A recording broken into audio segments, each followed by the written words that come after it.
Eylem planının tüm hatlarıyla uygulamaya geçirilmesinin Karvedanên eşkerekirina plana çalakiyê ya mafê mirovan ku Serokkomarê Tirkiye Erdoğan eşkere kiribû didomin. Muxalefeta Tirkiye ji cîbicîkirina planê bi şik û gumanin û destnîşan dikin ku hikûmet ji bo rojeva Tirkiye biguherîne serî li lîstikên wiha dide. Serok û rêveberên Partiya Saadet û Partiya Muxalefeta Sereke CHP destnîşan dikin. Di vê pêşî desilat biryarên dadgeha mafê mirovan a Ewropayê û biryarên destûra bingehîn a Tirkiye cîbicî bikin û di serî da Demirtaş û Kavala bêne berdan.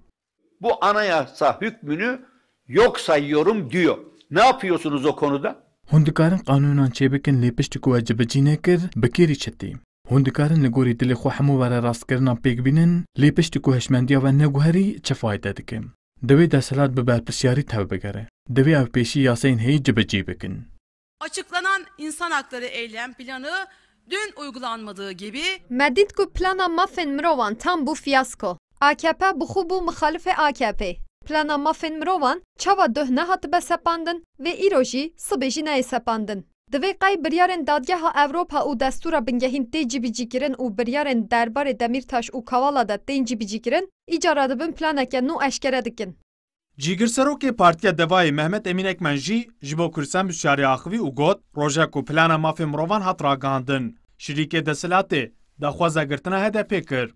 Anayasamız ve kanunlarımız var. Bunlar dahi uygulanmıyorken Li gorî me ev plan bez ji bo krîza aboriyê ye. Deselat destûra heyya Tirkiye û peymanê navdewletî cibicî nake, lê radibe plana mafê mirovan eşkere dike.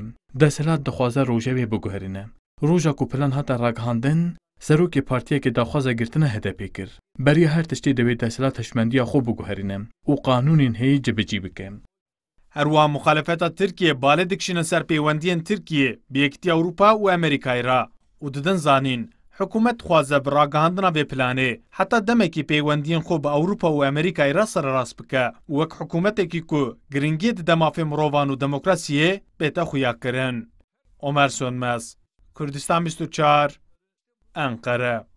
davamızın pusulası insandır.